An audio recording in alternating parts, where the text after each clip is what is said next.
ॐ वक्रतुण्डमहाकाय सूर्यकोटिसमप्रभ निर्विघ्नं कुरु मे देव सर्वकार्येषु सर्वदा। सरस्वति नमस्तुभ्यं भरते कामरूपिणि विद्यारम्भं करिष्यामि सिद्धिर्भवतु मे सदा। गुरुर्ब्रह्मा गुरुर्विष्णुः गुरुर्देवो महेश्वरः गुरुः साक्षात् परं ब्रह्म तस्मै श्री गुरवे नमः।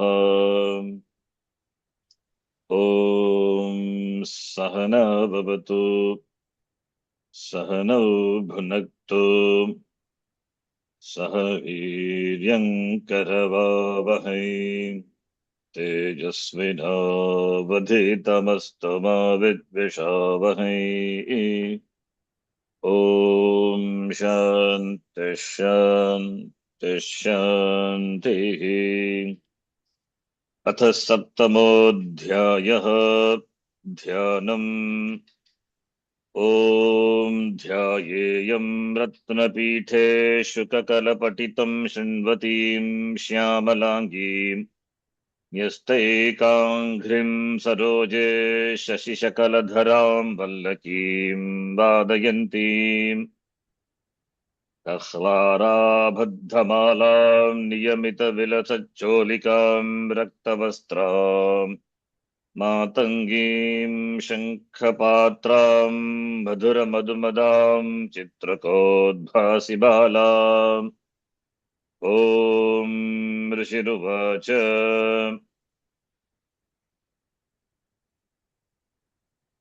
You can start, Arvind ji, followed by Geeta ji, then Sonala ji, and then Renuka ji. ॐ अथ सप्तमोऽध्यायः ध्यानम्। ॐ ध्यायेयं रत्नपीठे शुककलपठितं शृण्वतीं श्यामलाङ्गीं न्यस्तैकाङ्घ्रिं सरोजे शशिशकलधरां वल्लकीं वादयन्तीं कह्लाराबद्धमालां नियमितविलसच्चोलिकां रक्तवस्त्रां मातङ्गीं शङ्खपात्रां मधुरमधुमदां चित्रकोद्भासि भालाम्। ॐ ऋषिरुवाच अथ सप्तमोऽध्यायः ध्यानम्। ॐ ध्यायेयं रत्नपीठे शुककलपठितं शृण्वतीं श्यामलाङ्गीं न्यस्तैकाङ्घ्रिं सरोजे शशिशकलधरां वल्लकीं वादयन्तीं कह्लाराबद्धमालां नियमितविलसच्चोलिकां रक्तवस्त्रां मातङ्गीं शङ्खपात्रां मधुरमधुमदां चित्रकोद्भासि बालाम्। ॐ ऋषिरुवाच अथ सप्तमोऽध्यायः ध्यानम्। ॐ ध्यायेयं रत्नपीठे शुककलपठितं शृण्वतीं श्यामलाङ्गीं न्यस्तैकाघ्रिं सरोजे शशिशकलधरां वल्लकीं वादयन्तीं कह्लाराबद्धमालां नियमितविलसच्चोलिकां रक्तवस्त्रां मातङ्गीं पात्रां मधुरमधुमदां चित्रकोद्भासि भालाम्। ॐ ऋषिरुवाच ध्यानम्। ॐ ध्यायेयं रत्नपीठे शुककलपठितं शृण्वतीं श्यामलाङ्गीं नस्तैकाङ्घ्रीं सरोजे शशिशकलधरां वल्लकीं वादयन्तीं कह्लाराबद्धमालां नियमितविलसच्चोल्लिकां रक्तवस्त्रां मातङ्गीं शङ्खपात्रां मधुरमधुमदां चित्रकोद्भासि भालाम्। ॐ ऋषिरुवाच Shloka number 11. The context is the Chandamunda with their army approached the Devi, and what happened after. That is the context. Shloka number 11. तथैव योद्धुं तुरगैरथं सारथिना सह तथैव योद्धुं तुरगैरथं सारथिना सह तथैव योधं तुरगैरथं सारथिना सह तथैव योधं तुरगैरथं सारथिना सह तथैव योद्धं तुरगैरथं सारथिना सह तथैव योद्धं तुरगैरथं सारथिना सह तथैव योद्धं तुरगैरथं सारथिना सह तथैव योद्धं तुरगैरथं सारथिना सह तथैव योधं तुरगै रथं सारथिना सह तथैव योधं तुरगै रथं सारथिना सह निक्षिप्य वक्त्रे दशनैश्चर्वयन्त्यतिभैरवम् निक्षिप्य वक्त्रे शर्वयन्त्यतिभैरवम् निक्षिप्य वक्त्रे दशनैश्चर्वयन्त्यतिभैरवम् निक्षिप्य वक्त्रे दशनैश्चर्वयन्त्यतिभैरवम् निक्षिप्य वक्त्रे दशनैश्चर्वयन्त्यतिभैरवम् निक्षिप्य वक्त्रे दशनैश्चर्वयन्त्यतिभैरवम् निश्चिक् निक्षिप् निक्षिप्य वक्त्रे निक्षिप्य वक्त्रे दशनैश्चर्वयन्त्यतिभैरवम् निक्षिप्य वक्त्रे दशनैश्चर्वयन्त्यतिभैरवम् निक्षिप्य वक्त्रे दशनैश्चर्वयन्त्यतिभैरवम् निक्षिप्य वक्त्रे दशनैश्चर्वयन्त्यतिभैरवम् तथैव योद्धुं तुरगैरथं सारथिना सह निक्षिप्य वक्त्रे दशनैश्चर्वयन्त्यतिभैरवम् तथैव योधं रथं सारथिना सह निक्षिप्य वक्त्रे दशनैश्चर्वयन्त्यतिभैरवम् तथैव योधं रथं सारथिना सह निक्षिप्य वक्त्रे दशनैश्चर्वयन्त्यतिभैरवम् तथैव योद्धं तुरगैरथं सारथिना सह निक्षिप्य वक्त्रे दशनैश्चर्वयन्त्यतिभैरवम् तथैव योद्धं तुरगैरथं सारथिना सह निक्षिप्य वक्त्रे दशनैश्चर्वयन्त्यतिभैरवम् तथैव योद्धं तुरगैरथं सारथिना सह निक्षिप्य वक्त्रे दशनैश्चर्वयन्त्यतिभैरवम् तथैव योद्धं तुरगैरथं सारथिना सह निक्षिप्य वक्त्रे दशनैश्चर्वयन्त्यतिभैरवम् तथैव योदन्तुरगैरथं सारथिना सह निक्षिप्य वक्त्रे दशनैश्चर्वयन्त्यतिभैरवम् तथैव योदन्तुरगैरथं सारथिना सह निक्षिप्य वक्त्रे दशनैश्चर्वयन्त्यतिभैरवम्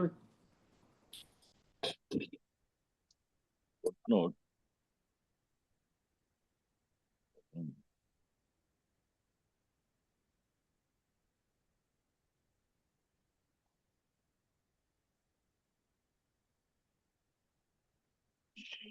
Sharvayatyati.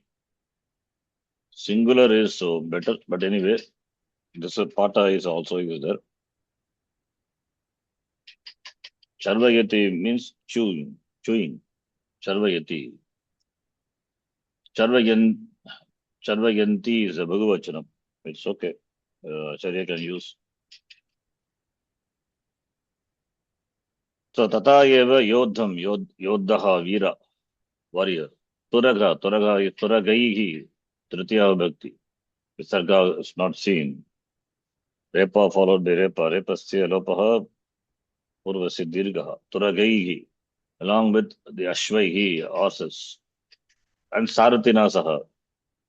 Sarathi also, along with Sarathi, Ikaranta Shabda. Nikshipya, Vaktri Nikshipya, Vaktra is mouth. And Dashanaihi, Dashana, teeth. Charvayati. Charvayati or Charvayanti, both are okay. Charvayati is a chew, Atibhairavam, fiercefully, who Devi. That we have to supply. Devi is singular, therefore Charvayati would be better. But Charvayanti, Bhagavachanam also it is there.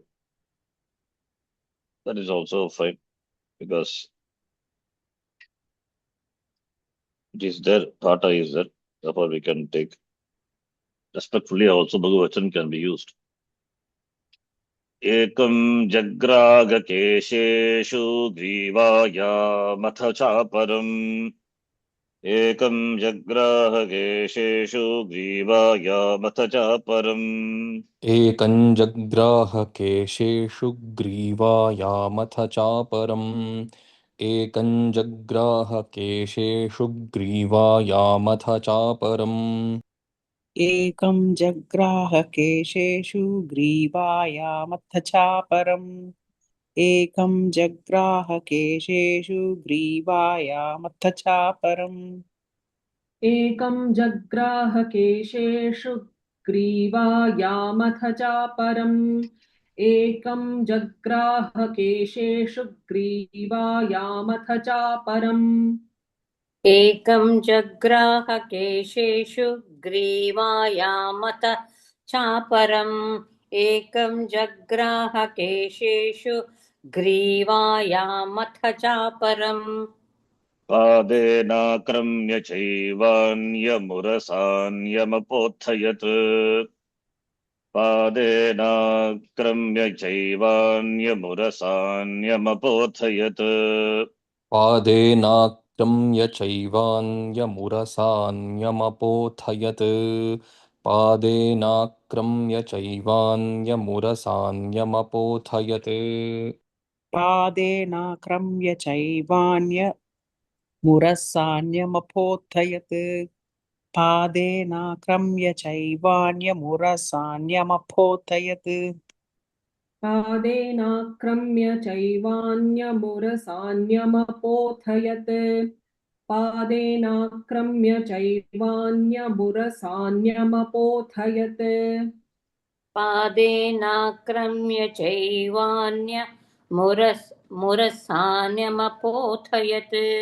पादेनाक्रम्य चैवान्यमुरसान्यमपोथयत् एकं जग्राह केशेषु ग्रीवायामथ चापरम् पादेनाक्रम्य चैवान्यमुरसान्यमपोत्थयत् एकञ्जग्राह केशेषु ग्रीवायामथ चापरम् पादेनाक्रम्य चैवान्यमुरसान्यमपोथयत् एकञ्जग्राह केशेषु ग्रीवायामथ चापरम् पादेनाक्रम्य चैवान्यमुरसान्यमपोथयत् एकं जग्राह केशेषु ग्रीवायामथ चापरम् पादेनाक्रम्य चैवान्यमुरसान्यमपोथयत् एकं जग्राह केशेषु ग्रीवायामथ चापरम्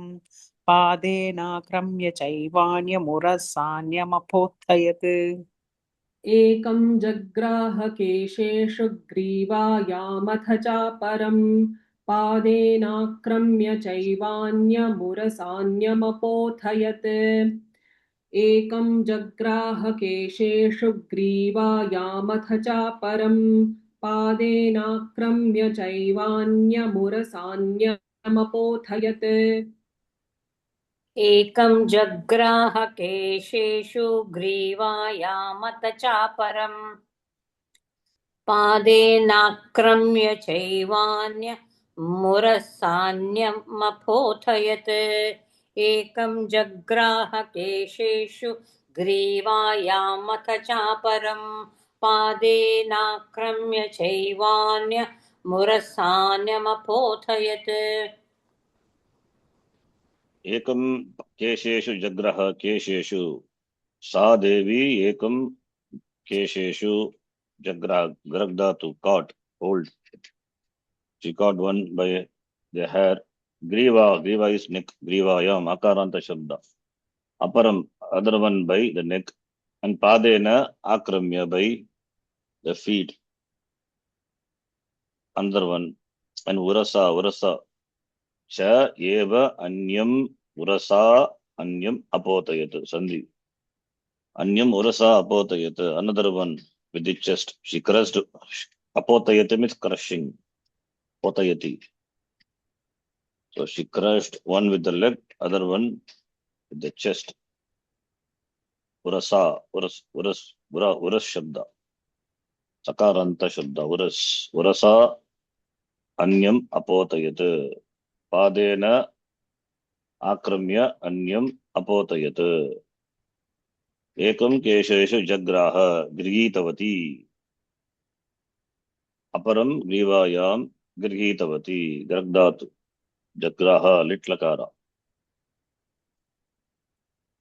तैर्मुक्तानि च शस्त्राणि महास्त्राणि तथा सुरैः तैर्मुक्तानि च शस्त्राणि महास्त्राणि तथा सुरैः तैर्मुक्तानि च शस्त्राणि महास्त्राणि तथासुरैः तैर्मुक्तानि च शस्त्राणि महास्त्राणि तथासुरैः तैर्मुक्तानि च शस्त्राणि महास्त्राणि तथासुरैः तैर्मुक्तानि च शस्त्राणि महास्त्राणि तथासुरैः तैर्मुक्तानि च शस्त्राणि महास्त्राणि तथासुरैः तैर्मुक्तानि च शस्त्राणि महास्त्राणि तथासुरैः तैर्मुक्तानि च शस्त्राणि महास्त्राणि तथासुरैः तैर्मुक्तानि च शस्त्राणि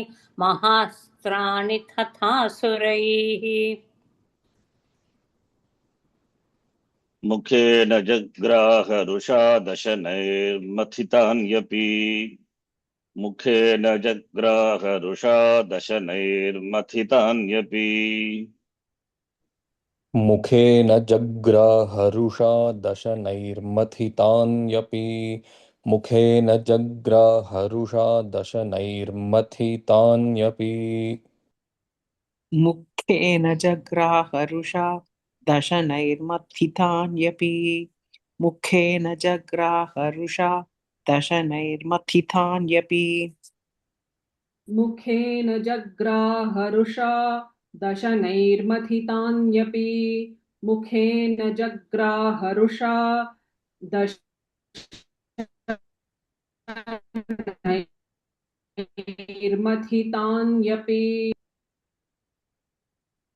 मुखेन जग्राहरुषा दशनैर्मथितान्यपि मुखेन जग्राहरुषा दशनैर्मथितान्यपि तैर्मुक्तानि च शस्त्राणि महास्त्राणि तथा सुरैः मुखेन जग्राह रुषा दशनैर्मथितान्यपि तैर्मुक्तानि च शस्त्राणि महास्त्राणि तथासुरैः मुखेन जग्राहरुषा दशनैर्मथितान्यपि तैर्मुक्तानि च शस्त्राणि महास्त्राणि तथासुरैः मुखेन जग्राहरुषा दशनैर्मथितान्यपि तैर्मुक्तानि च शस्त्राणि महास्त्राणि तथासुरैः मुखेन जग्राहरुषा दशनैर्मथितान्यपि मुक्तैर्मुक्तानि च शस्त्राणि महास्त्राणि तथासुरैः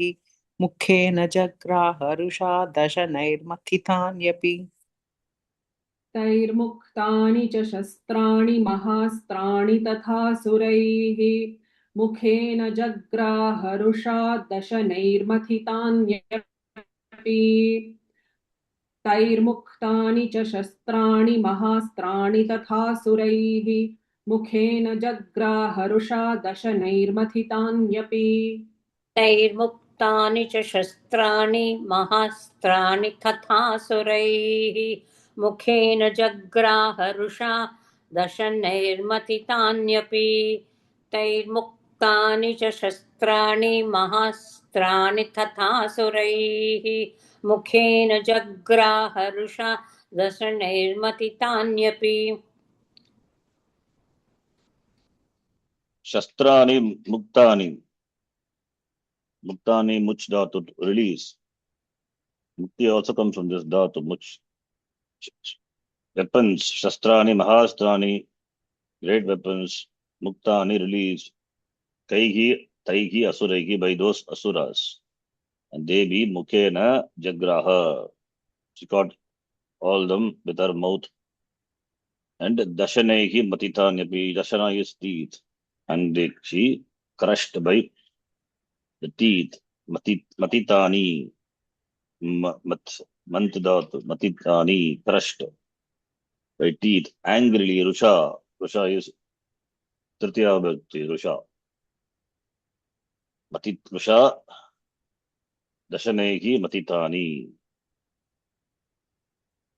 Karmani Prayoha it is. Okay, 14th. Loka. Balinam tadbalam sarvamasuranam duratmanam.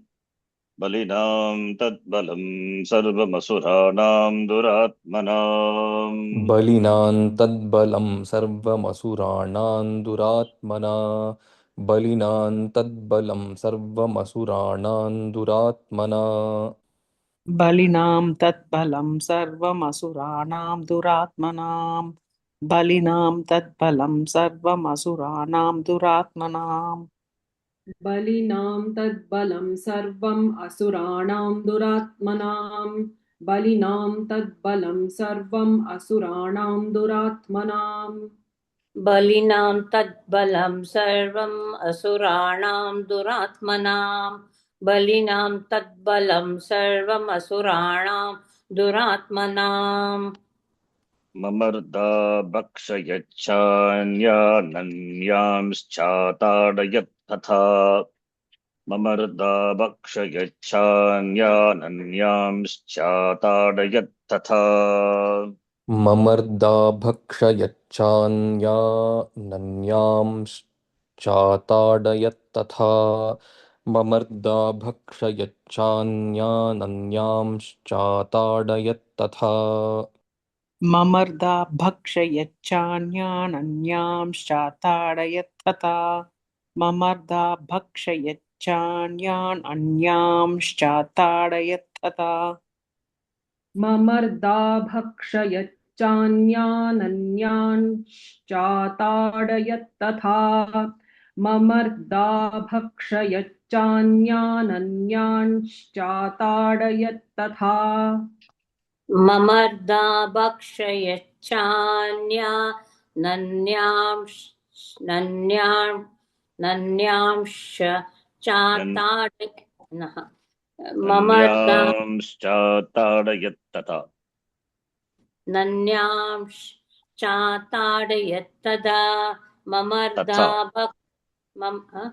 ममर्दा okay read ममर्दा भक्षयच्छान्यानन्यांश्चाताडयत्तदा tata not tada तदा ताडयत्तदा tata not tada ओके तदा ओके ताडयत्तदा दा ओके not da எங்க இருக்கு da tha இல்ல இருக்கு tatha not ताडयत्तदा तदा तदा டபுள் த இருக்கு சோ தாடயத்ததா tadava tathava த த த it's no not for da, my right? okay in my book it is tada that is why Okay, sorry.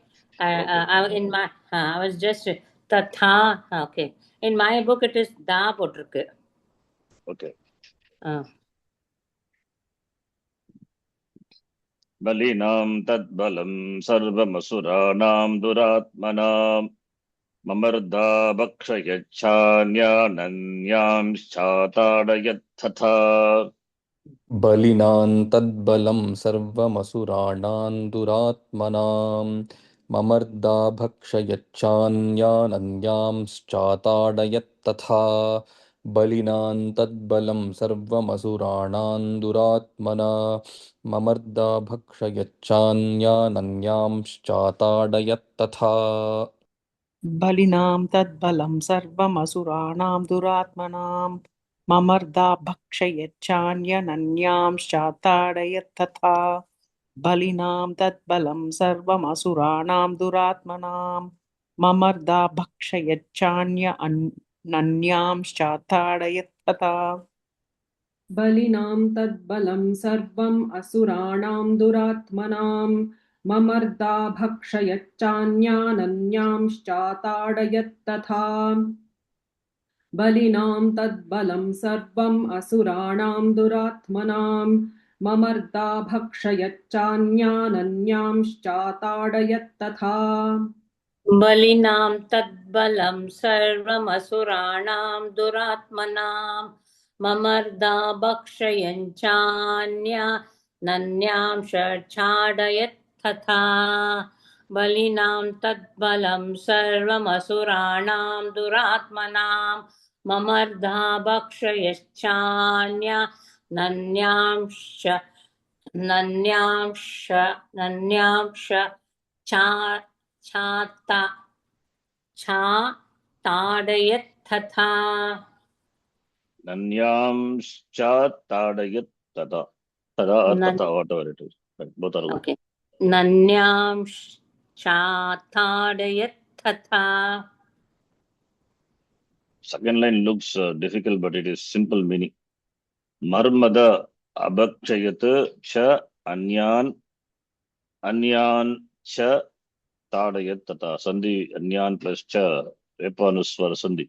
विभानुस्वर संधि So marmada means destroyed. Litlakara. ममर्दा मर्मदा Mamarda, not marmada. Did you say marmada? Mamarda. Did we chant marmada or marmada? No, we chanted Mamarda. You Okay. now you Yeah, mamarda only, not marmada. Mamarda is destroyed. So anyan, okay. First line is Balinam, Duratmanam. Balinam is warrior. Viraha. Duratmanam, Dushtat, Atmanam. Balam is force, strength, army. Asuranam, army. Sarvam. Sa Mamarda, she destroyed. And also Abhakshayat, Anyan, Abhakshayat, she devoured. Anyancha Tadayat, others she beaten, struck others. Tata or Tada, both are okay. That doesn't have much any significance. Asina nihatah kechit khatvangataditah. Asina nigatah kechit khatvangataditah. असिना निहताः केचित् खट्वाङ्गताडिताः असिना निहताः केचित् खट्वाङ्गताडिताः असिना निहताः केचित् खट्वाङ्गताडिताः असिना निहताः केचित् खट्वाङ्गताडिताः असिना निहताः केचित् खट्वाङ्गताडिताः असिना निहताः केचित् खट्वाङ्गताडिताः असिना निहता केचित् खट्वाङ्गताडिताः असिना निहता केचित् खट्वाङ्गताडिताः जग्मुर्विनाशमसुरा दन्ताग्राभिहतास्तथा जग्मुर्विनाशमसुरा दन्ताग्राभिहतास्तथा जग्मुर्विनाशमसुरा दन्ताग्राभिहतास्तथा जग्मुर्विनाशमसुरा दन्ताग्राभिहतास्तथा जग्मुर्विनाशमसुरा दन्ताग्राभिहतास्तथा जग्मुर्विनाशमसुरा दन्ताग्राभिहतास्तथा जग्मुर्विनाशमसुरा दन्ताग्राभिहतास्तथा जग्मुर्विनाशमसुरा दन्ताग्राभिहतास्तथा जग्मुर्विनाशमसुरा दन्ताग्राभिहतास्तथा जग्मुर्विनाशमसुरा दन्ताग्राभिहतास्तथा असिना निगताः केचित् खट्वाङ्गताडिताः जग्मुर्विनाशमसुरा दन्ताग्राभिहतास्तथा असिना निहताः केचित् खट्वाङ्गताडिताः जग्मुर्विनाशमसुरा दन्ताग्राभिहतास्तथा असिना निहताः केचित् खट्वाङ्गताडिताः जग्मुर्विनाशमसुरा दन्ताग्राभिहतास्तथा असिना निहताः केचित् खट्वाङ्गताडिताः जग्मुर्विनाशमसुरा दन्ताग्राभिहतास्तथा असिना निहताः केचित् खट्वाङ्गताडिताः जग्मुर्विनाशमसुरा दन्ताग्राभिहतास्तथा असिना निहताः केचित् खट्वाङ्गताडिताः जग्मुर्विनाशमसुरा दन्ताग्राभिहतास्तथा असिना निहताः केचित् खट्वाङ्गताडिताः जग्मुर्विनाशमसुरा दन्ताग्राभिहतास्तथा असिना निहता केचित् खट्वाङ्गताडिताः जग्मुर्विनाशमसुरा दन्ताग्राभिहतास्तथा असिना निहता केचित् खट्वाङ्गताडिताः जग्मुर्विनाशमसुरा दन्ताग्राभिहतास्तथा Asina, Asi is sword. Asina, Kechit, Nigataha, Hataha, killed. Kechit, Katvanga, Taditaha, Katvanga by the weapon Katvanga. Taditaha beaten. Then Vinasham Jagmuhu, Te Asuraha, Vinasham Jagmuhu. Jagbur Vinasham Asuraha, Visarga. It's gone, elided. Suraha, Vinasham Jagmuhu, Ashura died. Vinasham Jagmu attained Vinasha. Then Danta Kechit, Danta Bhi Abhigataha. Abhigita is different, Abhigata is different. Both of them different. Dhatu. Handatu. Abhigataha means killed. Abhigita Dhadatu denoted. In Vyakaran we use Abhigitam. Dantagrahi. Agra is the front end. The front, that is the edge. Dantagrahi Abhigitahar Kechit Tata. In the same way, some were killed by the teeth. Agra Dantagrahi, edges of the teeth.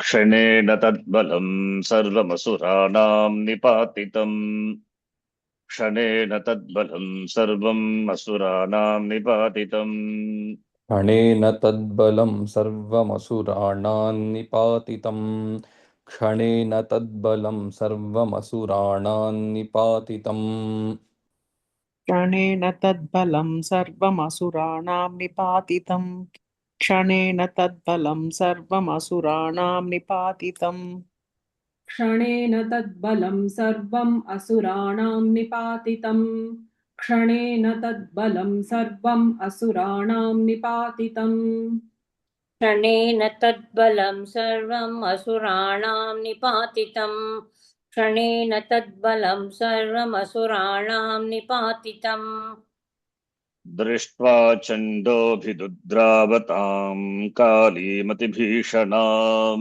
दृष्ट्वा चण्डोऽभिदुद्रावताम् कालीमतिभीषणाम्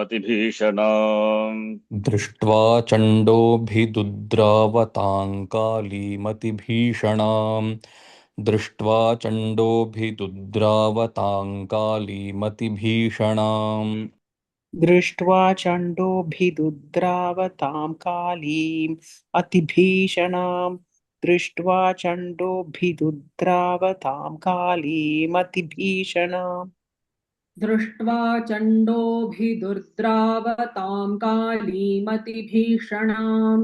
दृष्ट्वा चण्डोभिदुर्द्रावतां कालीमतिभीषणाम् दृष्ट्वा चण्डोऽभिदुद्रावतान् कालीमतिभीषणाम्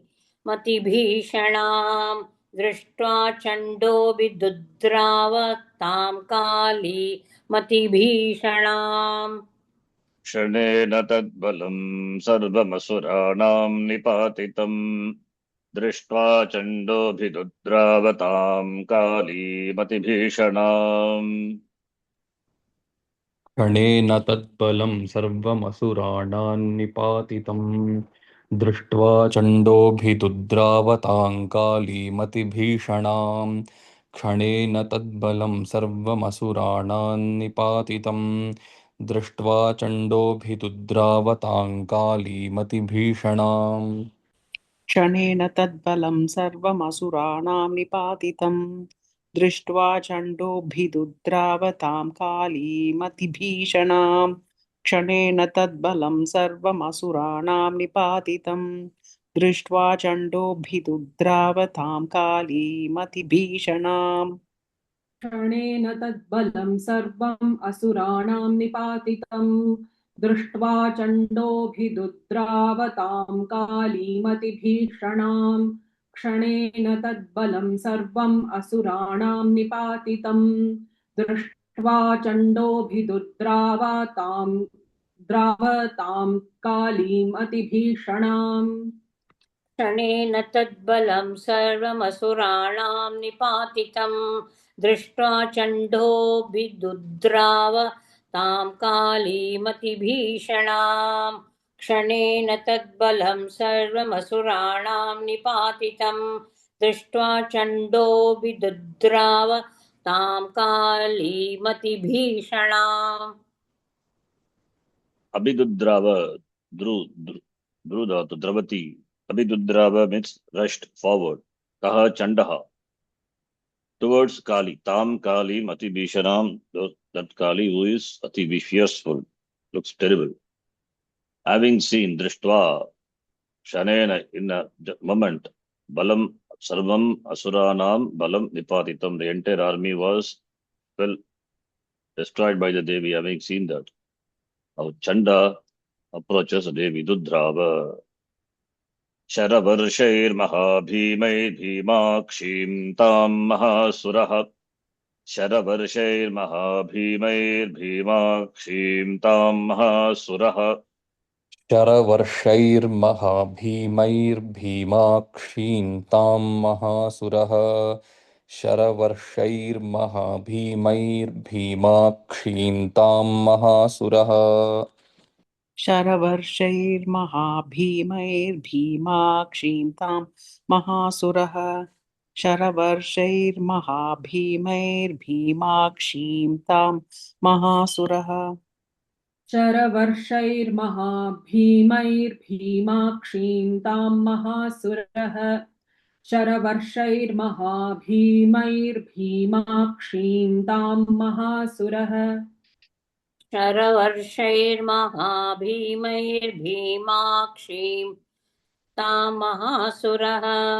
शरवर्षैर्महाभीमैर्भीमाक्षीं तां महासुरः छादयामास चक्रैश्च मुण्डः क्षिप्तैः सहस्रशः छादयामास चक्रैश्च मुण्डः क्षिप्तैः सहस्रशः छादयामास चक्रैश्च मुण्डः क्षिप्तैः क्षिप्तैः सहस्रशः छादयामास चक्रैश्च मुण्डः क्षिप्तैः सहस्रशः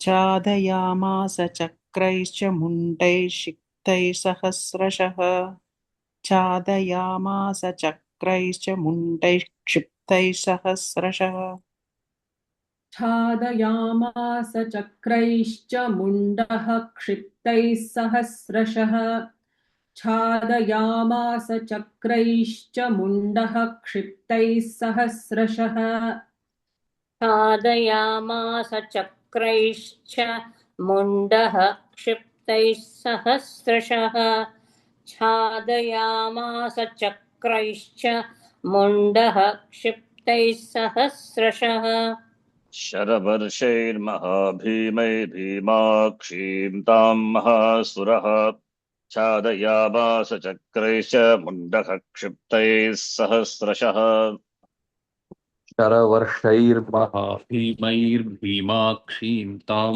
महासुरः छादयामास चक्रैश्च मुण्डः क्षिप्तैः सहस्रशः शरवर्षैर्महाभीमैर्भीमाक्षीं तां महासुरः छादयामास चक्रैश्च मुण्डः क्षिप्तैः सहस्रशः तरवर्षैर्महाभीमैर्भीमाक्षीं तां महासुरः चादयामास चक्रैश्च मुण्डः क्षिप्तैः सहस्रशः सरवर्षैर्महाभीमैर्भीमाक्षीं तां महासुरः चादयामास चक्रैश्च मुण्डः क्षिप्तैः सहस्रशः शरवर्षैर्महाभीमैर्भीमाक्षीं तां महासुरः छादयामास चक्रैश्च मुण्डः क्षिप्तैः सहस्रशः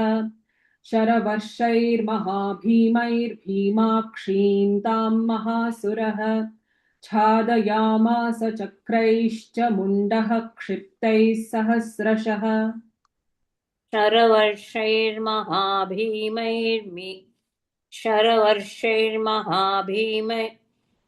भीमैर्भीमाक्षीं तां महासुरः छादयामास चक्रैश्च मुण्डः क्षिप्तैः सहस्रशः शरवर्षैर्महाभीमैर्भीमाक्षीं तां महासुरः छादयामास चक्रैश्च मुण्डः क्षिप्तैः सहस्रशः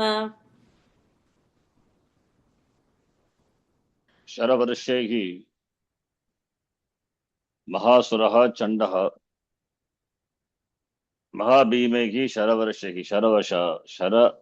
वर्ष is shower, the shower of arrows, and the arrows are Mahabhimahi, they are terrible. So Sharavarshaihi, this Mahasura Chanda Bhimakshim, Bhima Akshi is eyes, the one who has got terrible eyes, that is Devi, Tam Chadayamasa covered.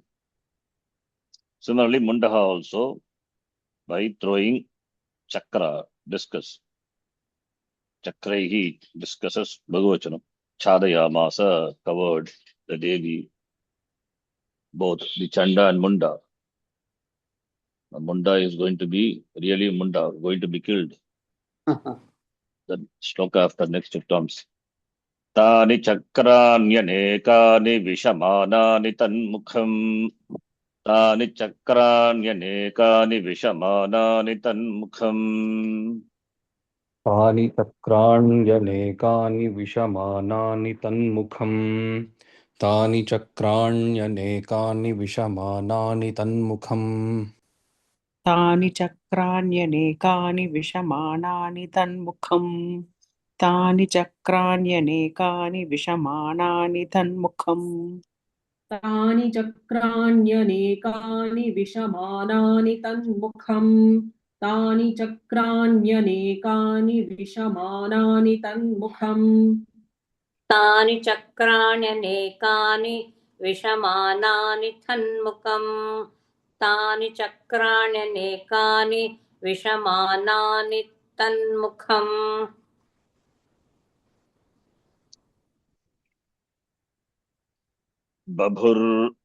बभुर्यथार्कबिम्बानि सुबहूनि घनोदरम् बभुर्यथार्कबिम्बानि सुबहूनि घनोदरम् बभुर्यथार्कबिम्बानि सुबहूनि घनोदरम् बभुर्यथार्कबिम्बानि सुबहूनि घनोदरम् भभूर्यथार्कबिम्बानि सुबहूनि घनोदरम् भभूर्यथार्कबिम्बानि सुबहूनि घनोदरम्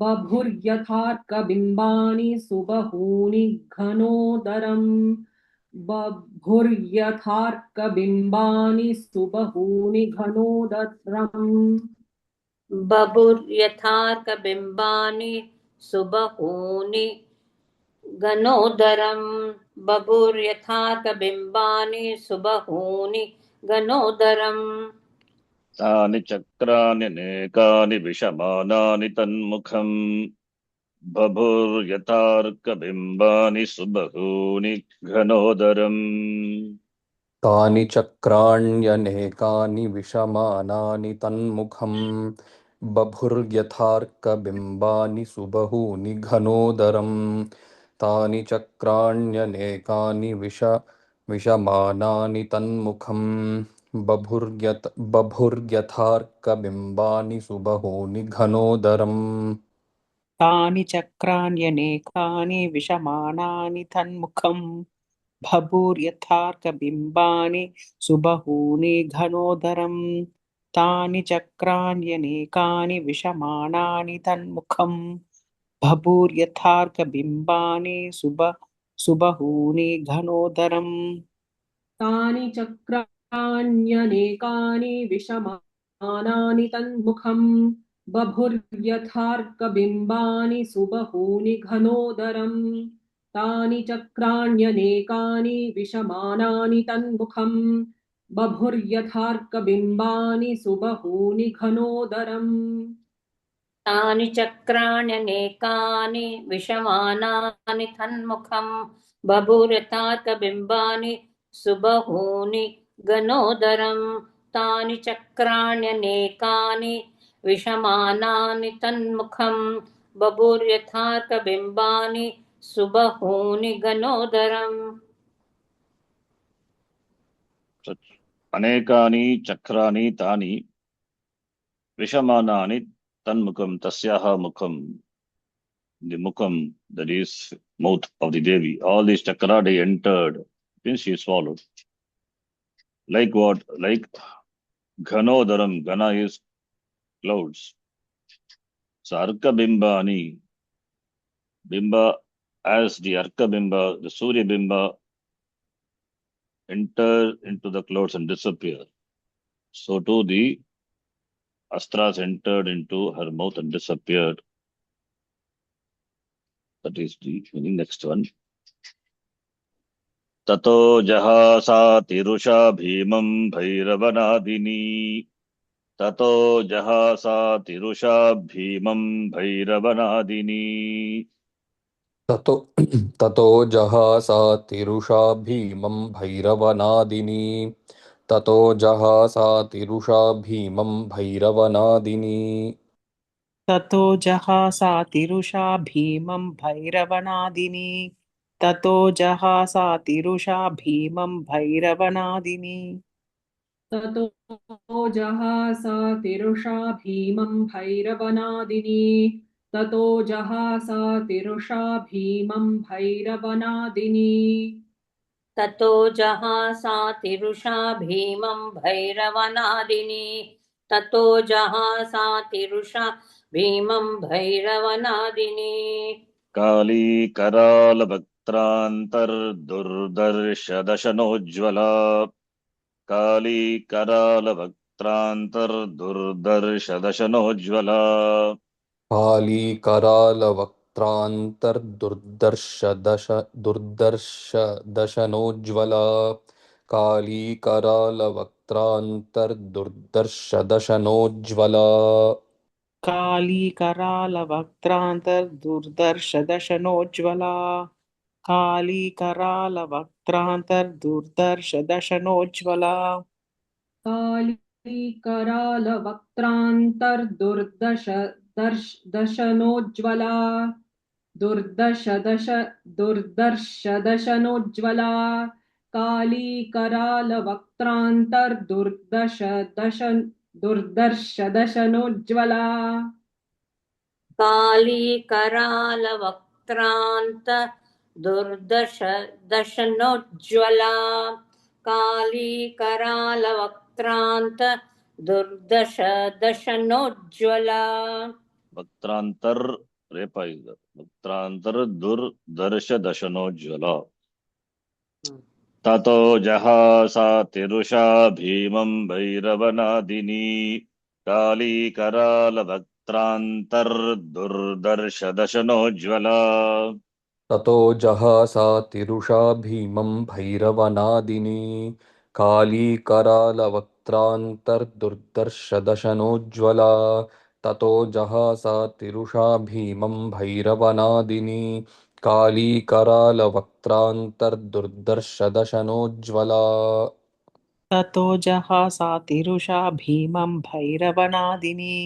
Kali कराल वक्त्रान्तर्दुर्दर्श दशनोज्ज्वला ततो जहासा तिरुषा भीमं भैरवनादिनी काली कराल वक्त्रान्तर्दुर्दर्श दशनोज्ज्वला ततो जहासा तिरुषा भीमं भैरवनादिनी काली कराल वक्त्रान्तर्दुर्दर्शदशनोज्ज्वला ततो जहासा तिरुषा भीमं भैरवनादिनी काली कराल वक्त्रान्तर्दुर्दर्शदशनोज्ज्वला ततो जहासा तिरुषा भीमं भैरवनादिनी काली कराल वक्त्रांत दुर्दशनोज्ज्वला ततो जहासा तिरुषा भीमं भैरवनादिनी काली कराल वक्त्रांत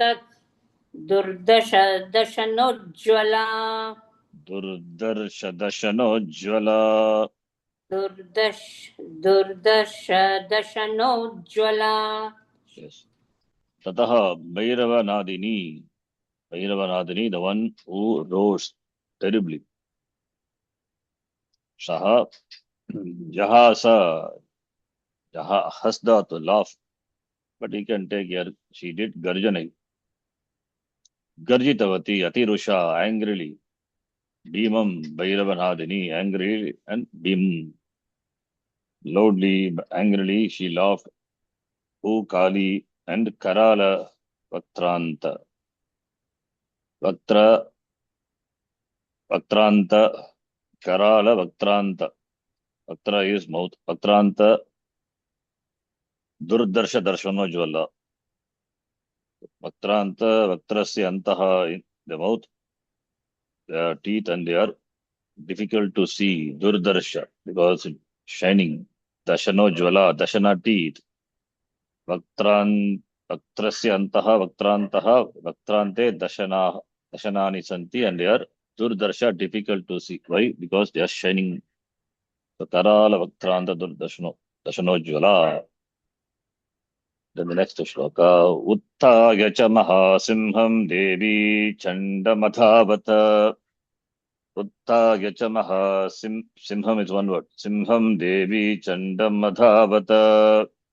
उत्थाय च महासिंहं देवी चण्डमधावत उत्थाय च महासिंहं देवी चण्डमधावत उत्थाय च महासिंहं देवी चण्डमधावत उत्थाय च महासिंहं देवी चण्डमधावत उत्थाय च महासिंहं देवी चण्डमधावत् उत्थाय च महासिंहं देवी चण्डमधावत् Adhavata, not Madhavat.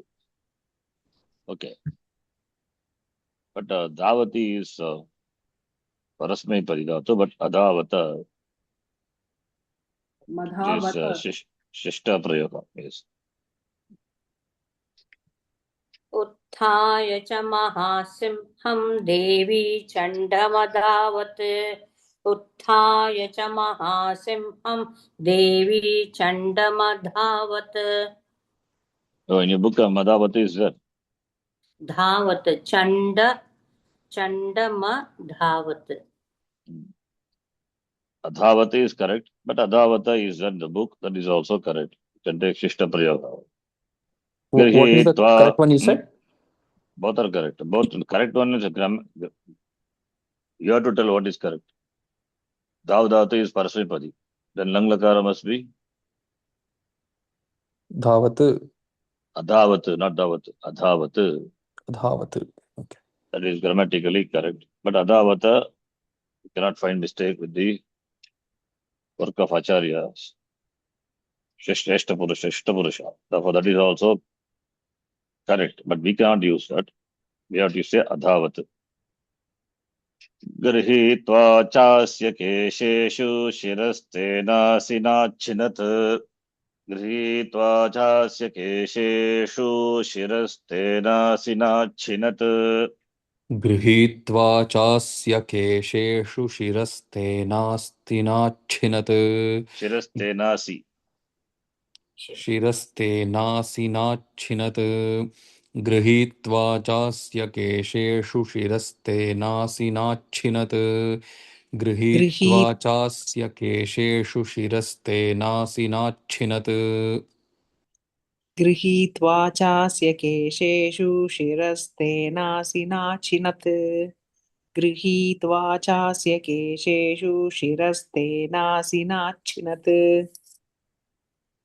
गृहीत्वा चास्य केशेषु शिरस्तेनासिनाच्छिनत् गृहीत्वा चास्य केशेषु शिरस्तेनातिनाच्छिनत् गृहीत्वा चास्य केशेषु शिरस्तेनासिनाच्छिनत् गृहीत्वा चास्य केशेषु शिरस्तेनासिनाच्छिनत् उत्थाय च महासिंहं देवी चण्डमधावत गृहीत्वा चास्य केशेषु शिरस्तेनासिनाच्छिनत् उत्थाय च महासिंहं देवी चण्डमधावत् गृहीत्वा चास्य केशेषु शिरस्तेनासिनाच्छिनत् उत्थाय च महासिंहं देवी चण्डमधावत गृहीत्वा चास्य केशेषु शिरस्तेनासिनाच्छिनत् उत्थाय च महासिंहं देवी चण्डमधावत गृहीत्वा चास्य केशेषु शिरस्तेनासिनाच्छिनत् उत्थाय च महासिंहं देवी चण्डमधावत् मधावथ गृहीत्वा चास्य केशेषु शिरस्तेनासिनाच्छिनत् उत्थाय च महासिंहं देवी चण्डमधावत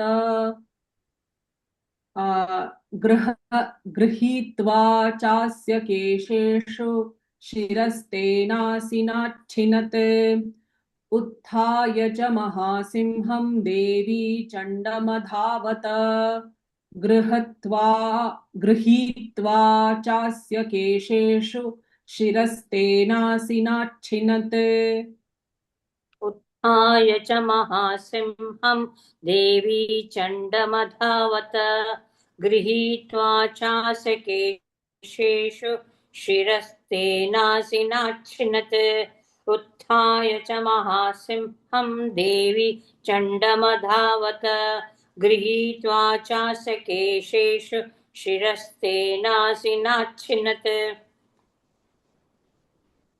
Okay. How, when you said this is Shishta Prayoga, how do we see this as Shishta Prayoga? And I mean, it can also be a typo from the publisher, no? But many books, Adhavata is. So, Ramakrishna Mata also Adhavata is there. So, therefore, Adhavata can be taken. Okay. Okay. So, Kali Mahasingam Uttaya, having mounted on the Uttaya, that also something we have seen. Utpurvaka Stadatu. Uttaya.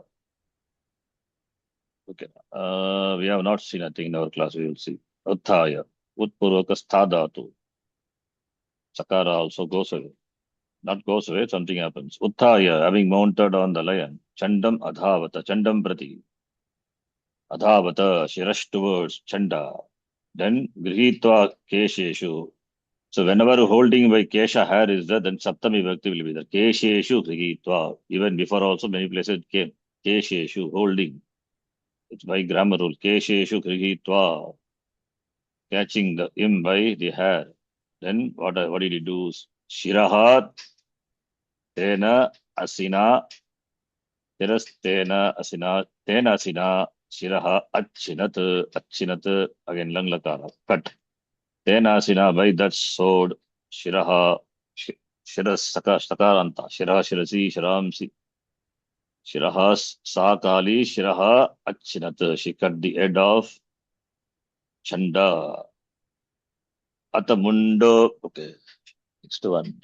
अतमुण्डोऽभ्यधावत्तां दृष्ट्वा चण्डं निपातितम्. अतमुण्डोऽभ्यधावत्तां दृष्ट्वा चण्डं निपातितम्. अथ मुण्डोऽभ्यधावत्तान् दृष्ट्वा चण्डन्निपातितम्. अथ मुण्डोऽभ्यधावत्तान् दृष्ट्वा चण्डन्निपातितम्.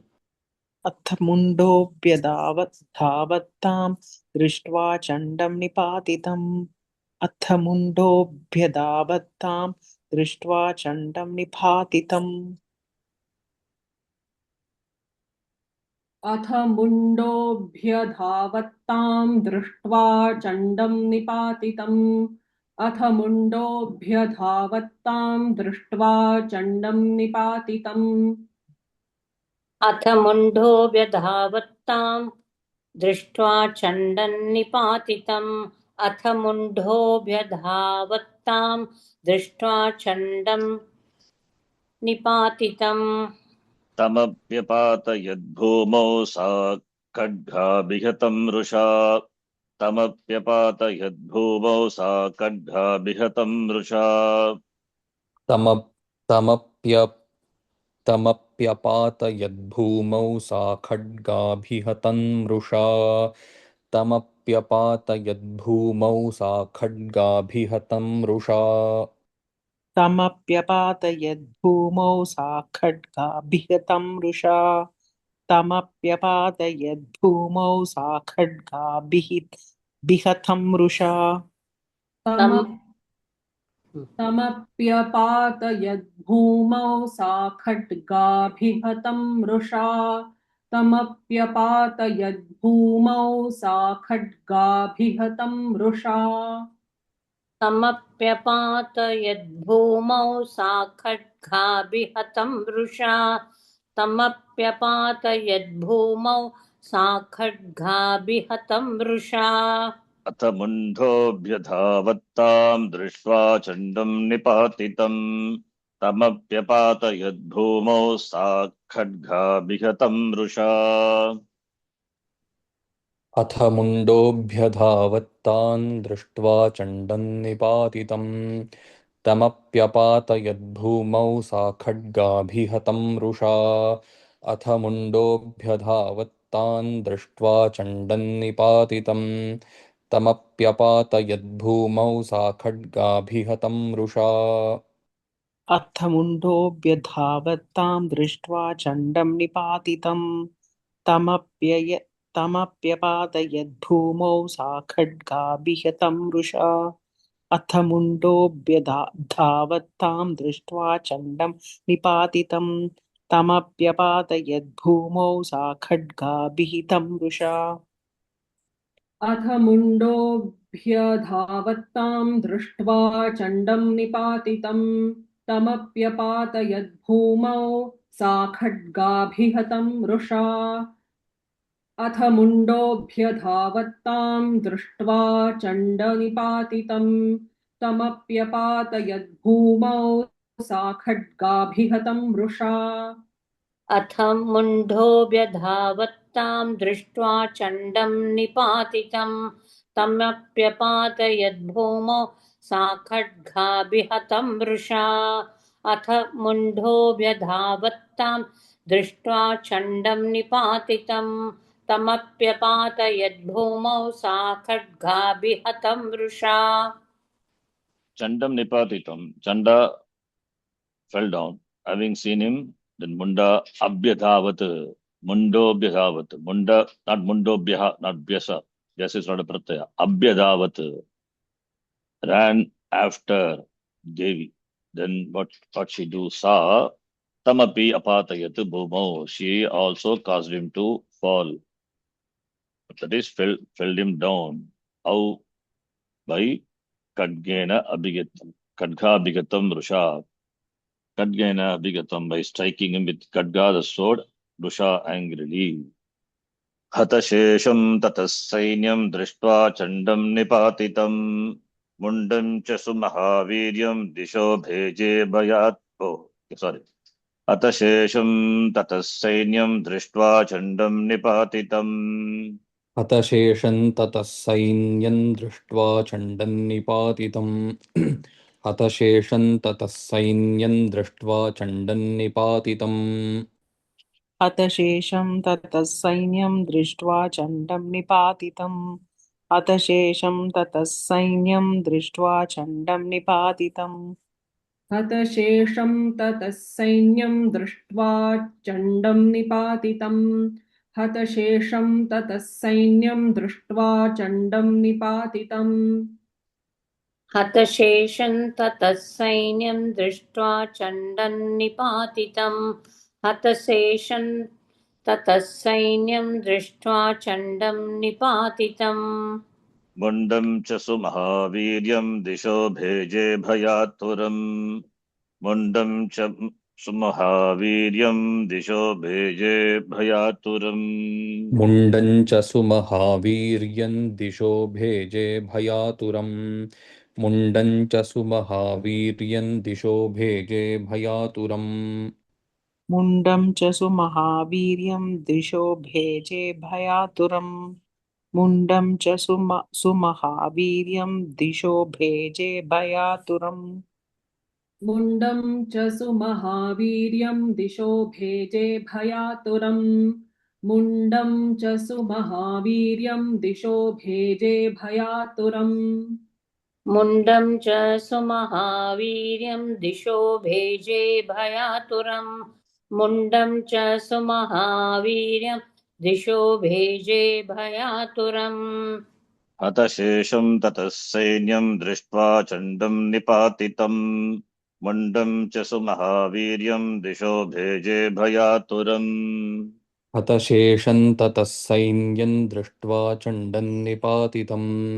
मुण्डं च सुमहावीर्यं दिशो भेजे भयातुरम् हतशेषं ततः सैन्यं दृष्ट्वा चण्डं निपातितं मुण्डं च सुमहावीर्यं दिशो भेजे भयातुरम् अतशेषं ततः सैन्यं दृष्ट्वा चण्डं निपातितं मुण्डं च सुमहावीर्यं दिशो भेजे भयातुरम् अतशेषं ततः सैन्यं दृष्ट्वा चण्डं निपातितं मुण्डं च सुमहावीर्यं दिशो भेजे भयातुरम् हतशेषं ततः सैन्यं दृष्ट्वा चण्डं निपातितं मुण्डं च सुमहावीर्यं दिशो भेजे भयातुरम् हतशेषं ततः सैन्यं दृष्ट्वा चण्डं निपातितं मुण्डं च सुमहावीर्यं दिशो भेजे भयातुरम् हतशेषं ततः सैन्यं दृष्ट्वा चण्डं निपातितं मुण्डं च सुमहावीर्यं दिशो भेजे भयातुरम् हतशेषं ततः सैन्यं दृष्ट्वा चण्डं निपातितं मुण्डं च सुमहावीर्यं दिशो भेजे भयातुरम्. So Chandam Nipatitam, Mundam cha Nipatitam, having seen both are now destroyed, killed. What is left of the army only? The Sainyam. Dishaha Bheje, they just ran away ran in all directions. Dishaha Bheje Bhayaturam, frightened. शिरश्चण्डस्य Kali च गृहीत्वा मुण्डमेव च शिरश्चण्डस्य काली च गृहीत्वा मुण्डमेव च शिरश्चण्डस्य काली च गृहीत्वा मुण्डमेव च शिरश्चण्डस्य काली च गृहीत्वा मुण्डमेव च शिरश्चण्डस्य काली च गृहीत्वा मुण्डमेव च शिरश्चण्डस्य काली च गृहीत्वा मुण्डमेव च शिरश्चण्डस्य काली च गृहीत्वा मुण्डमेव च शिरश्चण्डस्य काली च गृहीत्वा मुण्डमेव च शिरश्चण्डस्य काली च गृहीत्वा मुण्डमेव च शिरश्चण्डस्य काली च गृहीत्वा मुण्डमेव च प्राह प्रचण्डाट्टहास मिश्रमभ्येत्य चण्डिका प्राह प्रचण्डाट्टहास मिश्रमभ्येत्य चण्डिका प्राह प्रचण्डाट्टहासमिश्रमभ्येत्य चण्डिकाम् प्राह प्रचण्डाट्टहासमिश्रमभ्येत्य चण्डिकाम् प्राह प्रचण्डाटहासमिश्रमभ्येत्य चण्डिकाम् प्राह प्रचण्डाटहासमिश्रमभ्येत्य चण्डिकाम् प्राह प्रचण्डाट्टहासमिश्रमभ्येत्य चण्डिकाम् प्राह प्रचण्डाट्टहासमिश्रमभ्येत्य चण्डिकाम्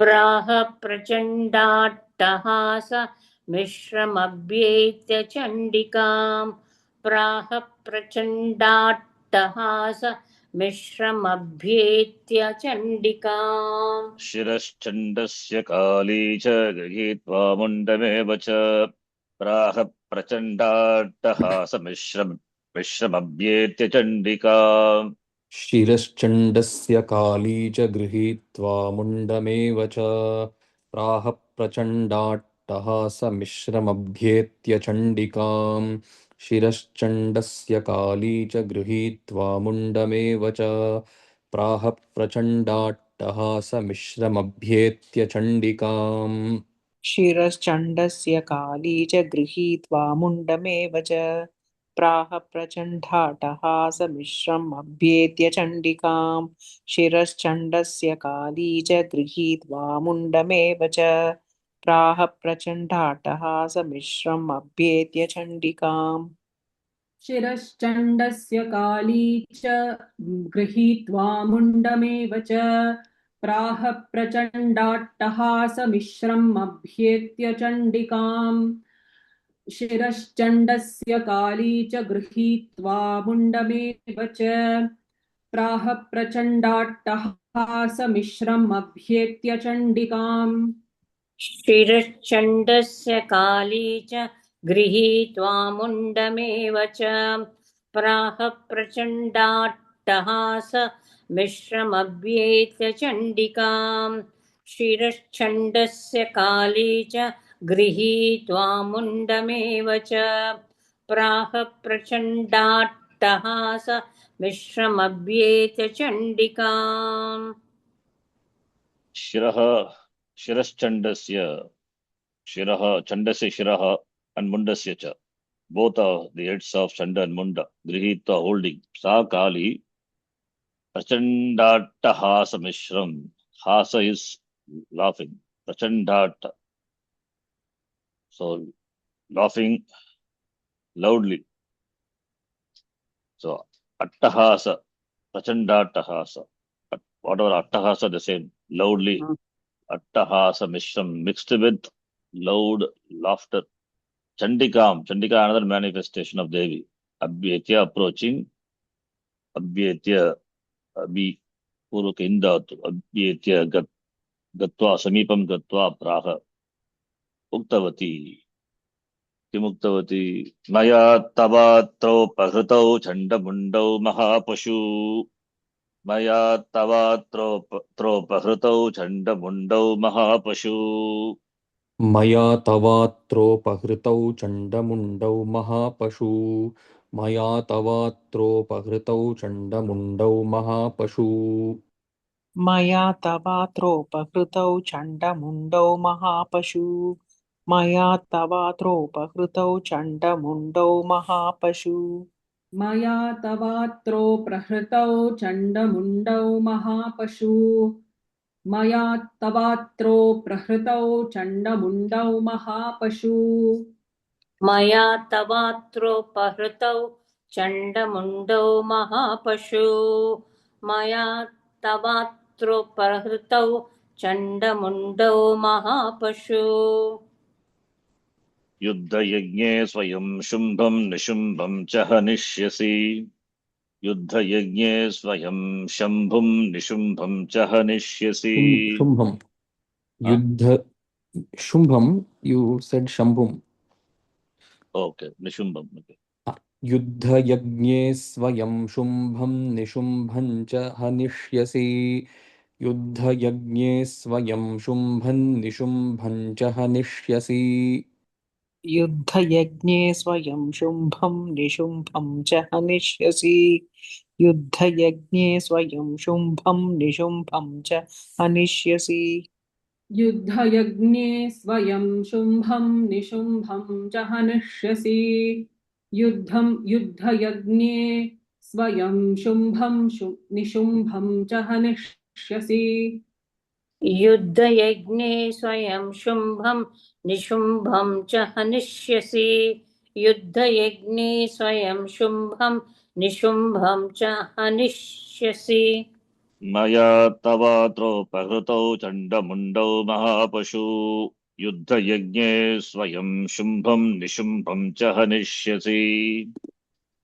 मया तवात्रोपहृतौ चण्डमुण्डौ महापशु युद्धयज्ञे स्वयं शुम्भं निशुम्भं च हनिष्यसि मया तवात्रोपहृतौ चण्डमुण्डौ महापशु युद्धयज्ञे स्वयं शुम्भं निशुम्भं च हनिष्यसि मया तवात्रोपहृतौ चण्डमुण्डौ महापशु युद्धयज्ञे स्वयं शुम्भं निशुम्भं च हनिष्यसि मया तवात्रोपहृतौ चण्डमुण्डौ महापशु युद्धयज्ञे स्वयं शुम्भं निशुम्भं च हनिष्यसि मया तवात्रो प्रहृतौ चण्डमुण्डौ महापशु युद्धयज्ञे स्वयं शुम्भं निशुम्भं च हनिष्यसि मया तवात्रो प्रहृतौ चण्डमुण्डौ महापशु युद्धयज्ञे स्वयं शुम्भं निशुम्भं च हनिष्यसि मया तवात्रो प्रहृतौ चण्डमुण्डौ महापशु युद्धयज्ञे स्वयं शुम्भं निशुम्भं च हनिष्यसि मया तवात्रोपहृतौ चण्डमुण्डौ महापशु युद्धयज्ञे स्वयं शुम्भं निशुम्भं च हनिष्यसि Yuddha-yajna, in this Yuddha, which is a yajna, I have brought this Mahapashu, these two Pashu animals, Chanda and Munda, as an offering. Maya Atra Upagruto, I have brought. So, may you kill Shumba and Shumba. Yuddha-yajna, in this Yuddha-yajna, may you kill Shumba and you will kill Anishyasi, Lit Lakara, Shumba and Nishumba. Charanji, who is telling it to whom? Is it Kali telling it to Chandika? Chandika. Yes. But The she has Shiru. already killed them. Yes, killed Chanda Munda, not Shumba and Nishumba. Chanda Munda only came. Shumba and Nishumba, they are the demons, still alive, right? Okay. Chanda Munda, Shumba, Nishumba, different people. So Kali kills Chandamunda and she tells Chandika, go Chandika and should kill. kill Shumba and Nishumba. That will be the next chapter. Okay. Rishiruvacha Tava Nito Tato Drishtva Chanda Mundau Mahasurau. I will read the full shloka. We'll complete. Time is not there. Tava Nito Tato Drishtva Chanda Mundau Mahasurau. उवाच कालीं कल्याणी ललितं चण्डिकावचः तावा नीतौ ततो दृष्ट्वा चण्डमुण्डौ महासुरौ उवाच कालीं कल्याणी ललितं चण्डिका वचः ऋषिरुवाच तावानीतौ ततो दृष्ट्वा चण्डमुण्डौ महासुरौ उवाच कालीं कल्याणी ललितं चण्डिका वचः ऋषिरुवाच तावानीतौ ततो दृष्ट्वा चण्डमुण्डौ महासुरौ उवाच कालीं कल्याणी ललितं चण्डिका वचः ऋषिरुवाच तावानीतौ ततो दृष्ट्वा चण्डमुण्डौ महासुरौ उवाच कालीं कल्याणी ललितं चण्डिकावचः ऋषिरुवाच तावानीतौ ततो दृष्ट्वा चण्डमुण्डौ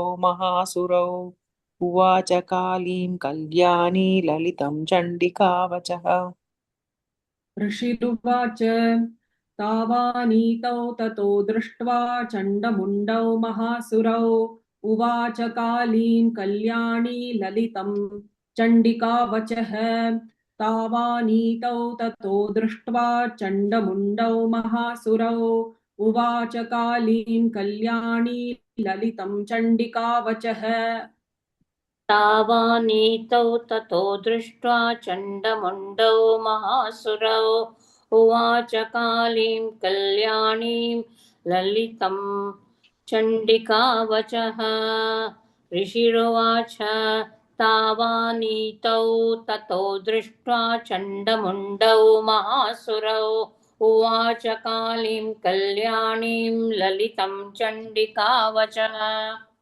दृष्ट्वा, having seen Chandamundo Mahasuro Tau Anitau, these two were brought, having seen them. Then Kalyani Chandika, the auspicious Chandika, Lalitam Vachaha Uvacha, we have to connect like that. Spoke, Vachaha means words, Vachas Shabda, Vachaha Vachasi, Vachansi Napumsakalinga, like Manas Shabda. Vachaha, words, Uvacha, spoke, to whom? Kalim. Kalim, this Kalyani Chandika, Lalitam Vachaha, Uvacha, spoke. What is that? Charan, Yes, Charanji, I have one more question. What about Chamundi Devi? Which Devi is she? Is she Kali or is she Chandika? this sloka you see, you will understand. Okay. Yasma Chandam cha Mundam cha Grihitva Tvamupagata. Yasma Chandam cha Mundam cha Is that full Grihitva sentence? Tvamupagata. It's okay. यस्माच्चण्डं च मुण्डं च गृहीत्वा त्वमुपागता यस्माच्चण्डं च मुण्डं च गृहीत्वा त्वमुपागता यस्माच्चण्डं च मुण्डं च गृहीत्वा त्वमुपागता यस्माच्चण्डं च मुण्डं च गृहीत्वा त्वमुपागता यस्माच्चण्डं च मुण्डं च गृहीत्वा त्वमुपागता यस्माच्चण्डं च मुण्डं च गृहीत्वा त्वमुपागता यस्माच्चण्डं च मुण्डं च गृहीत्वा तमुपागता यस्माच्चण्डं च मुण्डं च गृहीत्वा त्वमुपागता Chamundeti tato loke khyata devi bhavishyasi. Om. चाम Chamundeti tato loke khyata devi bhavishyasi. Om. चामुण्डेति ततो लोके ख्याता देवी भविष्यसि चामुण्डेति ततो लोके ख्याता देवी भविष्यसि ॐ चामुण्डेति ततो लोके ख्याता देवि भविष्यसि चामुण्डेति ततो लोके ख्याता देवि भविष्यसि ॐ sorry. चामुण्डेति ततो लोके ख्याता देवी भविष्यसि ॐ चामुण्डेति ततो लोके ख्याता देवी भविष्यसि ॐ चामुण्डेति ततो लोके ख्याता देवी भविष्यसि चामुण्डेति ततो लोके ख्याता देवी भविष्यसि ॐ Yasma chandam cha mundam cha grihitva tvamupagata. चामुण्डेति ततो लोके ख्याता देवी भविष्यसि। ॐ यस्माच्चण्डं च मुण्डं च गृहीत्वा त्वमुपागता चामुण्डेति ततो लोके ख्याता देवि भविष्यसि। यस्माच्चण्डं च मुण्डं च गृहीत्वा त्वमुपागता चामुण्डेति ततो लोके ख्याता देवि भविष्यसि। ॐ यस्माच्चण्डं च मुण्डं च गृहीत्वा त्वमुपागता चामुण्डेति ततो लोके ख्याता देवी भविष्यसि। यस्माच्चण्डं च मुण्डं च गृहीत्वा त्वमुपागता चामुण्डेति ततो लोके ख्याता देवी भविष्यसि। ॐ यस्माच्चण्डं च मुण्डं च गृहीत्वा त्वमुपागता चामुण्डेति ततो लोके ख्याता देवि भविष्यसि। ॐ यस्माच्चण्डं च मुण्डं च गृहीत्वा त्वमुपागता चामुण्डेति ततो लोके ख्याता देवि भविष्यसि। ॐ यस्माच्छण्डं च मुण्डं च गृहीत्वा तमुपागता चामुण्डेति ततो लोके ख्याता देवी भविष्यसि। ॐ यस्माच्छण्डं च मुण्डं च गृहीत्वा तमुपागता चामुण्डेति ततो लोके ख्याता देवी भविष्यसि। ॐ यस्मात्त्वं चण्डमुण्डं च गृहीत्वा मामुपागतः, because you have come to me, Chandam and Mundam, the Chanda and Munda, you caught them and brought them to me. Therefore, Tvam Loke, you will be in the world, will be Khyata, will be known by the name Chamunda. Iti Chandika says to Kali. So, Chamunda, that's how the name came, Chamunda. इति श्री मार्कंडेय पुराणे सावर्णिके मन्वन्तरे देवी माहात्म्ये चण्डमुण्ड वधो नाम सप्तमोऽध्यायः।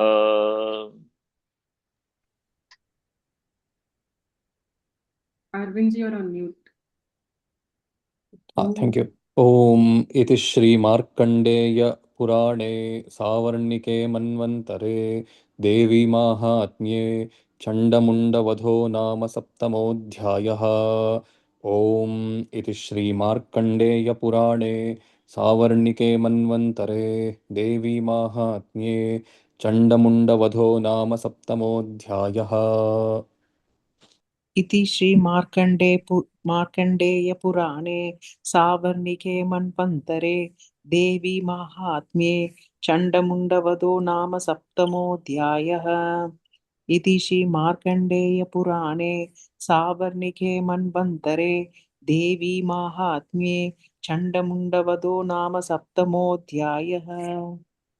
इति श्री मार्कण्डेय पुराणे सावर्णिके मन्वन्तरे देवी माहात्म्ये चण्डमुण्डवधो नाम सप्तमोऽध्यायः। इति श्री मार्कण्डेय पुराणे सावर्णिके मन्वन्तरे देवी माहात्म्ये चण्डमुण्डवधो नाम सप्तमोऽध्यायः।